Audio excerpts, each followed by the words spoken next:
കേരളത്തെ സംബന്ധിച്ച് ഡൊമസ്റ്റിക്കലി ഏറ്റവും കൂടുതൽ ആൾക്കാർ വരുന്ന ഒരു ഇവന്റ് എന്ന് പറയുന്നത് ശബരിമലയിലെ 2 സീസണാണ്, അല്ലെങ്കിൽ 2 ഉത്സവങ്ങളാണ്.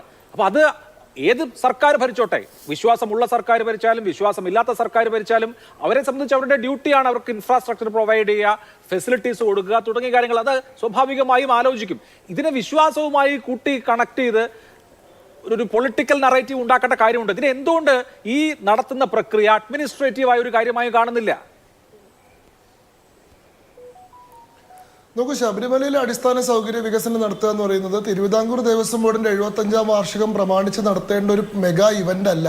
അത് ഓരോ വർഷവും നടക്കേണ്ടതാണ്, ഓരോ ദിവസവും നടക്കേണ്ട ആലോചനയാണ്. ശബരിമല ക്ഷേത്രത്തിൽ ഈ 75ാം വാർഷികം പ്രമാണിച്ചിട്ടല്ലല്ലോ തീർത്ഥാടനം നടക്കുന്നത്, എല്ലാ കൊല്ലവും നടന്നുകൊണ്ടിരിക്കുന്നില്ലേ? ഈ കഴിഞ്ഞ കാലങ്ങളിലൊക്കെ അവിടുത്തെ തീർത്ഥാടന സൗകര്യം മെച്ചപ്പെടുത്തുന്നതിനെ പറ്റിയിട്ട് എന്ത് ആലോചന ഉണ്ടായിട്ടുള്ളത്? കേരളത്തിലെ തന്നെ, ഇന്ത്യയിലെ തന്നെ ഒരേ സമയത്ത് ഏറ്റവും കൂടുതൽ ആളുകൾ ഒന്നിച്ച് ദർശനം നടത്തുന്ന ഒരു ക്ഷേത്രം, കേരളത്തിന്റെ സാമ്പത്തിക മേഖലയ്ക്ക് ഏതാണ്ട് 2000 കോടി രൂപയുടെ വരുമാനം ഉണ്ടാക്കുന്ന ഒരു ക്ഷേത്രം, ആ ക്ഷേത്രത്തിലെ ഭക്തരെ ഏറ്റവും മൂന്നാം കിട, അതിനേക്കാളിൽ താഴെ ഒരു കിട ഉണ്ടോ എന്ന് എനിക്കറിയില്ല, പ്രയോഗത്തിലുള്ളൊരു ശബ്ദം പറഞ്ഞതാണ്, ഏറ്റവും തരം താഴ്ന്ന ആളുകളായിട്ട്, ഒരു തരത്തിലുള്ള പരിഗണനയും ആവശ്യമില്ലാത്ത ആളുകളായിട്ട് അവിടെ ശബരിമല ക്ഷേത്രത്തിൽ ദർശനം നടത്തിയിട്ടുള്ള ആളുകൾക്ക് അറിയാം. അവിടെ വിരി വെക്കാനുള്ള സൗകര്യമുണ്ടോ? അവിടെ ഒരു മലമൂത്ര വിസർജനം നടത്താനുള്ള സൗകര്യമുണ്ടോ? അവിടെ ആളുകൾക്ക് ഇത്രയും കഷ്ടപ്പെട്ട് വരുന്ന ആളുകൾക്ക് ഒരു സെക്കൻഡിൽ നിന്ന് തൊഴാനുള്ള അവസരമുണ്ടോ? അവിടെ അപ്പു അരവടിയും മേടിക്കാൻ ആളുകൾക്ക് എന്തെങ്കിലും ഒരു സൗകര്യം ഉണ്ടോ? അതൊക്കെ ചർച്ച ചെയ്യാനല്ലേ ഈ കോൺക്ലേവ് എന്നുള്ളതാണ് എന്റെ ചോദ്യം. ഇപ്പൊ താങ്കൾ പറയുന്ന ഈ കൺസേൺസ് ഒക്കെ ഉണ്ടല്ലോ, വിരി വെക്കാൻ സൗകര്യമില്ല, മതിയായ സാനിറ്റേഷൻ സൗകര്യങ്ങളില്ല, ശുചിമുറികളില്ല, ഇതൊക്കെ ഈ 3000 ഡെലിഗേറ്റ്സിൽ കുറെ ആളുകൾ ഉന്നയിക്കും. അപ്പൊ നിങ്ങൾക്ക് എന്ത് ചെയ്യാൻ കഴിയും എന്ന് ഈ അഡ്മിനിസ്ട്രേഷൻ നടത്തുന്ന ആളുകളോട് ചോദിക്കും. അപ്പൊ അവർക്കുള്ള പ്രപ്പോസൽസ് അങ്ങോട്ട് വെക്കും. എന്തൊക്കെയാണ് ഭക്തരുടെ പ്രശ്നങ്ങൾ, എന്തൊക്കെയാണ് വേണ്ട സൗകര്യങ്ങൾ എന്നുള്ളത് ഒരു അഡ്മിനിസ്ട്രേറ്റീവ് സംവിധാനം ചോദിച്ചറിയുന്ന പ്രക്രിയയിലെ ഈ കോൺക്ലേവ്. അപ്പൊ അങ്ങനെ ഒരു കോൺക്ലേവ് നടത്തിയാൽ എന്താണ് കുഴപ്പം എന്നുള്ളതാണ് എന്റെ ചോദ്യം. സാർ, അത് ചോദിച്ചറിയണമെങ്കിൽ അവിടെ ഈ പറയുന്ന ഡെലിഗേറ്റ്സ് ആയിട്ട് ഈ പറയുന്ന വിശ്വാസ സംഗമത്തിൽ വരുന്നത് സാധാരണ നിലയിൽ വിർച്വൽ ക്യൂ ബുക്കിംഗ് എടുത്ത് ശബരിമലയിലേക്ക് പോകുന്ന ആളുകളായിരിക്കണം. അത് നിലയ്ക്കലിൽ വന്ന് വണ്ടി പാർക്ക് ചെയ്തിട്ട് KSRTC ബസ്സിൽ കയറി പമ്പയിൽ പോയിട്ട് അവിടുന്ന് നടന്നു കയറുന്നവരായിരിക്കണം. അവിടെ ഏതെങ്കിലും പോലീസുകാരുടെയോ മറ്റ് VIP-കളുടെയോ സൗകര്യങ്ങളൊന്നും ഇല്ലാതെ ഭൂരിപക്ഷം എന്നാണ് ദേവസ്വം ബോർഡ് വ്യക്തമാക്കിയിട്ടുള്ളത്. അങ്ങനെയുള്ള ആൾക്ക് മാത്രമേ കേട്ടില്ല. അങ്ങനെയുള്ള അതായത് വെർച്വൽ ക്യൂ സംവിധാനം വഴി തന്നെ മുമ്പ് ബുക്ക് ചെയ്തിട്ടുള്ള ആളുകളിൽ നിന്നാണ് ബഹുഭൂരിപക്ഷം ഡെലിഗേറ്റ്സിനെ തിരഞ്ഞെടുക്കുന്നത്. ഈ പറഞ്ഞ VIP, VVIP അങ്ങോട്ട് ഇൻവിറ്റേഷൻ കൊടുത്തിട്ടുള്ള ആളുകളുടെ എണ്ണം ശുഷ്കമാണ്. കൂടുതൽ ഈ 3000 ഡെലിഗേറ്റ്സിൽ ബഹുഭൂരിപക്ഷവും താങ്കൾ ഈ പറയുന്ന കാറ്റഗറിയിൽപ്പെട്ട ആളുകളല്ലേ? അങ്ങേക്ക് എവിടെ നിന്നാണ് ഈ വിവരം കിട്ടുന്നത് എനിക്കറിയില്ല. കഴിഞ്ഞ ദിവസങ്ങളിൽ ചെയ്തിരുന്ന വാർത്ത എന്ന് പറയുന്നത് 19-20 ദിവസങ്ങളിൽ ശബരിമല ക്ഷേത്രത്തിൽ വെർച്വൽ ക്യൂ സൗകര്യം ലഭിക്കുന്നില്ല എന്നുള്ളതാണ്. സാധാരണ മനുഷ്യർക്ക് ഇവർ പമ്പയിൽ നടത്തുന്ന സമ്മേളനത്തെ മാനിക്കാണ്ട് മലയിൽ പോയി ദർശനം നടത്തുന്ന വിചാരിക്കുന്ന ആളുകൾക്ക് 19-20 ദിവസങ്ങളിൽ വെർച്വൽ ക്യൂ കിട്ടുന്നില്ല. കംപ്ലീറ്റ്ലി ഡെലിഗേറ്റുകൾക്ക് വേണ്ടിയിട്ട് ആ ദിവസങ്ങൾ മാറ്റി നിർത്തിയിരിക്കുകയാണ്. ആലപ്പുഴ, പത്തനംതിട്ട ജില്ലകളിൽ 5 സ്റ്റാർ ഹോട്ടലുകൾ മുഴുവൻ സംഗമത്തിൽ വരുന്ന പ്രതിനിധികൾക്ക് വേണ്ടി മാസ് ബുക്കിംഗ് ചെയ്ത് കഴിഞ്ഞിരിക്കുകയാണ്. അപ്പൊ ഇവിടെ ശങ്കുട്ടിദാസ്, ഈ സർക്കാർ അങ്ങോട്ട് ഇൻവൈറ്റ് ചെയ്തിട്ടുള്ള ലഫ്റ്റനന്റ് ഗവർണർമാർ തുടങ്ങി മുഖ്യമന്ത്രിമാർ, മന്ത്രിമാർ, ഇങ്ങനെയൊക്കെയുള്ള VIP-കൾക്ക് വേണ്ടിയിട്ടാണ് കോട്ടയത്തും ആലപ്പുഴയൊക്കെ റൂം ബുക്ക് ചെയ്യുകയും മറ്റൊക്കെ ചെയ്തിട്ടുള്ളത്. ഈ വെർച്വൽ ക്യൂ സംവിധാനം വഴി അവിടെ ദർശനത്തിൽ വരുന്ന ആളുകൾ, അവരാണ് ബഹുഭൂരിപക്ഷം ഡെലിഗേറ്റ്സ്. അവർ അവരുടെ അക്കോമഡേഷൻ സ്വന്തം നിലയ്ക്കാണ്. അപ്പൊ ഞാൻ ചോദിക്കുന്ന ചോദ്യം ഇത്രയേ ഉള്ളൂ. അപ്പൊ അവരാണ് ബഹുഭൂരിപക്ഷം ഡെലിഗേറ്റ്സ് എന്നുള്ള നിലയിൽ ഇപ്പൊ നേരത്തെ ശങ്കുട്ടിദാസ് പറഞ്ഞതുമാതിരിയുള്ള ശുചിമുറിയുടെ പ്രശ്നം മുതൽ വിരിവെക്കാനുള്ള പ്രശ്നം വരെ ഉന്നയിക്കണമെങ്കിൽ ഒരു കോൺക്ലേവ് നടക്കണമല്ലോ. നോക്കൂ, ശബരിമല ക്ഷേത്രത്തിലെ വിശ്വാസി സംഗമം, അയ്യപ്പ സംഗമം എന്ന് പറയുന്നത് ഓരോ വർഷവും മണ്ഡലം മകരവിളക്ക് കാലഘട്ടത്തിൽ നടക്കുന്നുണ്ട്.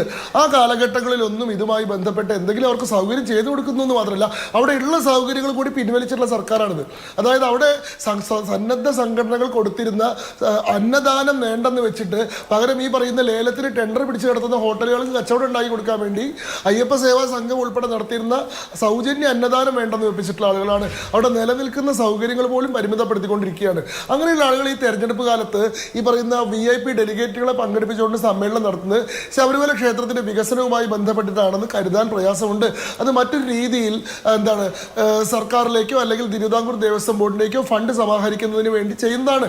അതിന് ശബരിമല ക്ഷേത്രത്തെ തിരുവിതാംകൂർ ദേവസ്വം ബോർഡിന്റെ 75ാം വാർഷികം എന്ന് പറയുമ്പോൾ നിങ്ങൾ ആലോചിക്കണം, 1248 ക്ഷേത്രങ്ങളുടെ ഭരണ നിയന്ത്രണം കൈയാളുന്ന ഒരു സംവിധാനമാണ് തിരുവിതാംകൂർ ദേവസ്വം ബോർഡ്. ശബരിമല ക്ഷേത്രത്തിന്റെ മാത്രമല്ല, ആ വരുമാനമുള്ള ഒരു ക്ഷേത്രത്തെ അയ്യപ്പനെ മാത്രം ഫോക്കസ് ചെയ്തുകൊണ്ട് അതിനെ ഒരു ക്യാഷ് കൗ പോലെ പരിഗണിച്ചുകൊണ്ട് ആ അയ്യപ്പൻ എന്ന് പറയുന്ന വൈകാരിക മൂർത്തിയെ മുന്നിൽ നിർത്തിക്കൊണ്ട് കൂടുതൽ ധനം സമാഹരിക്കാനുള്ള ഒരു മാർഗമായിട്ടല്ലാതെ വിശ്വാസികളോട് ഏതെങ്കിലും നിലയിൽ പ്രതിബദ്ധത ഉള്ളതായിട്ട് കഴിഞ്ഞ കാലങ്ങളിലെ പ്രവർത്തനം കൊണ്ടൊന്നും ഈ സർക്കാരുകൾ തെളിയിച്ചായി കാണുന്നില്ല. അതാണ് ഇവിടുത്തെ ആദ്യത്തെ പ്രശ്നം. ഇനി രണ്ടാമത്തെ കാര്യം, അങ്ങ് ചോദിച്ചൊരു ചോദ്യം, ഹൈക്കോടതിയാണോ ഇത്തരം കാര്യങ്ങളിൽ ഭരണം നടത്തേണ്ടത്, നയപരമായിട്ടുള്ള തീരുമാനങ്ങൾ സർക്കാരല്ലേ എടുക്കേണ്ടത്, ഹൈക്കോടതിക്ക് അഡ്ജുഡിക്കേറ്ററി ആയിട്ടുള്ള അധികാരമല്ലേ ഉള്ളൂ. എന്നാൽ യഥാർത്ഥത്തിൽ ദേവസ്വം എന്ന് പറയുന്ന സങ്കല്പത്തിന്റെ അടിസ്ഥാനത്തിൽ സർക്കാരിനാണ് ആ രീതിയിൽ ഭരണപരമായിട്ടുള്ള അധികാരം ഇല്ലാത്തത്. നമ്മുടെ തിരുവിതാംകൂർ ദേവസ്വം ബോർഡ് ആയിക്കോട്ടെ, കൊച്ചിൻ ദേവസ്വം ബോർഡ് ആയിക്കോട്ടെ, അത് ഭരണഘടനാപരമായിട്ടുള്ള നിയമാനുസൃതമായിട്ട് നിലവിൽ വന്നിട്ടുള്ള സംഭവമല്ല. അതൊരു പ്രീ കോൺസ്റ്റിറ്റ്യൂഷണൽ ആക്ടിന്റെ ഉൽപ്പന്നമാണ്. 1949 നവംബർ 26 മാത്രമാണ് ഭരണഘടന അംഗീകരിക്കുന്നത്. ജനുവരി 26 നിലവിൽ വരുന്നത്. 1948 ജൂലൈ മാസത്തിൽ ഏർപ്പെട്ടിട്ടുള്ള തിരുവിതാംകൂറും കൊച്ചിയും തമ്മിൽ ഏർപ്പെട്ടിട്ടുള്ള കവനന്റിന്റെ അടിസ്ഥാനത്തിലാണ് Travancore Cochin Hindu religious institutions act വരുന്നത്. ഈ പറയുന്ന തിരുവിതാംകൂറും തിരുക്കൊച്ചിയും തമ്മിൽ ഏർപ്പെട്ടിട്ടുള്ള കവനന്റിന്റെ ഇന്റൻഷൻ എന്തായിരുന്നു? നാളെ ട്രാവൻകൂർ കൊച്ചിൻ യൂണിയൻ ഉണ്ടായി കഴിഞ്ഞാൽ, മതേതര ജനാധിപത്യ സർക്കാരുകൾക്ക് കീഴിൽ നമ്മൾ ലയിച്ചു കഴിഞ്ഞാൽ, ഈ ക്ഷേത്രങ്ങളുടെ ഭരണം മതേതര ഭരണകൂടങ്ങൾക്ക് കീഴിൽ വരരുത്, അവയ്ക്ക് സ്വയം ഭരണാധികാരം ഉണ്ടാവണം. അല്ലാണ്ട് സെക്യുലർ ഡെമോക്രാറ്റിക് ഗവൺമെന്റുകളല്ല ഹിന്ദു റിലീജിയസ് ഇൻസ്റ്റിറ്റ്യൂഷൻസ് ഭരിക്കേണ്ടത്. അതുകൊണ്ട് അവയെ ഭരിക്കാൻ വേണ്ടി സ്വതന്ത്ര സ്വയംഭരണ സ്വാധികാര സ്ഥാപനങ്ങൾ ഉണ്ടാക്കണം എന്നുള്ള ലക്ഷ്യത്തോട് കൂടിയിട്ടാണ് ഈ കവനന്റ് ഉണ്ടാക്കിയത്. കവനന്റിന്റെ അടിസ്ഥാനത്തിലാണ് Travancore Cochin Hindu religious institutions act വന്നത്. അതുകൊണ്ടാണ് അതിന്റെ മേൽനോട്ടം ബഹുമാനപ്പെട്ട കേരള ഹൈക്കോടതി ഏൽപ്പിച്ചത്. അന്ന് ഈ പറയുന്ന ഐക്യ കേരളം ഉണ്ടായിട്ടില്ല. 1949 ട്രാവൻകൂർ കൊച്ചിൻ യൂണിയനും 1956 ഭാഷാടിസ്ഥാനത്തിൽ കേരളം ഉണ്ടാവുന്നത്. ആദ്യത്തെ വ്യവസ്ഥ എന്തായിരുന്നു എന്ന് വെച്ചാൽ കംപ്ലീറ്റ്ലി ഹിന്ദു അഡ്മിനിസ്ട്രേഷൻ ആയിരുന്നു, നോൺ സെക്യുലർ അഡ്മിനിസ്ട്രേഷൻ ആയിരുന്നു. അന്ന് നമ്മുടെ VP മേനോനും അതേപോലെ തന്നെ സർദാർ വല്ലഭായ് പട്ടേലും വന്ന് തിരുവിതാംകൂർ മഹാരാജാവിനെ കണ്ട് ഈ പറയുന്ന ഈ യൂണിയനിൽ ലയിക്കാൻ, ഇൻസ്ട്രുമെന്റ് ഓഫ് ആക്സഷൻ ഒപ്പിടാൻ അംഗീകരിപ്പിക്കുമ്പോൾ അദ്ദേഹത്തിന് കൊടുക്കുന്നൊരു പ്രോമിസ് എന്ന് പറയുന്നത് ഗവർണർക്ക് പകരമായിട്ട് രാജപ്രമുഖ് എന്നൊരു സ്ഥാനം ഉണ്ടാവുന്നു. ആ രാജപ്രമുഖ് സ്ഥാനം പെർമനന്റ് ആയിട്ട് തിരുവിതാംകൂർ മഹാരാജാവിന് കൊടുക്കുന്നു. ഉപരാജപ്രമുഖ് അല്ലെങ്കിൽ വലിയ തമ്പുരാൻ എന്ന് പറയുന്നൊരു സ്ഥാനം കൊച്ചി മഹാരാജാവിന് കൊടുക്കുന്നുള്ളതാണ്. അപ്പോൾ ഈ ദേവസ്വം ബോർഡ് കോൺസ്റ്റിറ്റ്യൂട്ട് ചെയ്ത് എങ്ങനെയാണെന്നറിയോ? ഒരംഗത്തെ, 3 അംഗങ്ങളുള്ള ദേവസ്വം ബോർഡിലെ ഒരംഗത്തെ നിർദ്ദേശിക്കാൻ രാജപ്രമുഖായിട്ടുള്ള തിരുവിതാംകൂർ മഹാരാജാവിന് അധികാരം, ഒരംഗത്തെ നിർദ്ദേശിക്കാൻ മന്ത്രിസഭയിലെ ഹിന്ദു അംഗങ്ങളുടെ വോട്ടെടുപ്പിലൂടെ തിരഞ്ഞെടുക്കപ്പെടുന്ന ഒരാൾ, 3ാമത്തെ അംഗത്തെ നിയമസഭയിലെ ഹിന്ദു MLA തിരഞ്ഞെടുക്കുന്ന ഒരാൾ. അതായത് കംപ്ലീറ്റ്ലി ഹിന്ദു ആയിട്ടുള്ള റെപ്രസെന്റേഷൻ ആയിരിക്കണം എന്നുള്ളതായിരുന്നു അവിടുത്തെ വ്യവസ്ഥയായിട്ട് വെച്ചിട്ടുള്ളത്. ഇവരെല്ലാം ഹിന്ദു താല്പര്യത്തെ പ്രതിനിധീകരിക്കുന്നു എന്നുള്ള സങ്കല്പം കൊണ്ടാണ്. ഈ സമാന്തരമായിട്ട് വേറെ ഇലക്ഷൻ വേണ്ട എന്നുള്ളത് കൊണ്ടാണ്. 56 വന്നപ്പോൾ നമ്മൾ രാജപ്രമുഖ് എന്ന് പറയുന്ന സ്ഥാനം എടുത്തു കളഞ്ഞു. ഈ പറയുന്ന ഗവർണർ എന്ന് പറയുന്ന സ്ഥാനം വന്നതോടുകൂടി മഹാരാജാവിന്റെ റെപ്രസെന്റേഷൻ പോയി. അപ്പോൾ ആ സ്ഥാനം സർക്കാരിന് നിർദ്ദേശിക്കാമെന്നായി. പിന്നീട് സർക്കാരുകൾ 80കൾക്ക് ശേഷം ഹിന്ദു അംഗങ്ങൾ മാത്രം നിർദ്ദേശിക്കുന്ന എന്ന പ്രൊവിഷൻ എടുത്തു കളഞ്ഞു.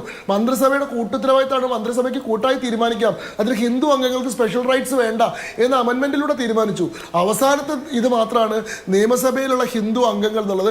അതും ഈ ആന്റി ഡിഫെക്ഷൻ ലോ വന്നോടുകൂടി, കൂറുമാറ്റ നിരോധന നിയമം വന്നോടുകൂടി, വിപ്പിന് കീഴിൽ അംഗങ്ങൾ പ്രവർത്തിക്കുന്നതോട് കൂടിയിട്ട് അത് മുന്നണിയുടെ തീരുമാനം നടപ്പാക്കുന്നവരായി, ഹിന്ദു താല്പര്യം സംരക്ഷിക്കാത്തവരായി. അപ്പോൾ യഥാർത്ഥത്തിൽ ഈ നിയമം ഉണ്ടാക്കിയതിന്റെ ഇന്റൻഷൻ തന്നെ ഫെയിലായി. യഥാർത്ഥത്തിൽ ഇവിടെ കോൺക്ലേവ് നടത്തേണ്ടത് ഈ തിരുവിതാംകൂർ ദേവസ്വം ബോർഡ് നിലനിൽക്കുന്നതിന് എന്തെങ്കിലും ധാർമ്മികാധികാരം ഉണ്ടോ, ഇത് ഉണ്ടാക്കിയിട്ടുള്ള പാരന്റ് ആക്ടിന് വിധേയമായിട്ടാണ് ഇത് പ്രവർത്തിക്കുന്നത്, അതോ അതിന്റെ ഇന്റൻഷന് വിരുദ്ധമായിട്ട് അത് പോയിണ്ടോ എന്നുള്ള കാര്യത്തിലാണ്.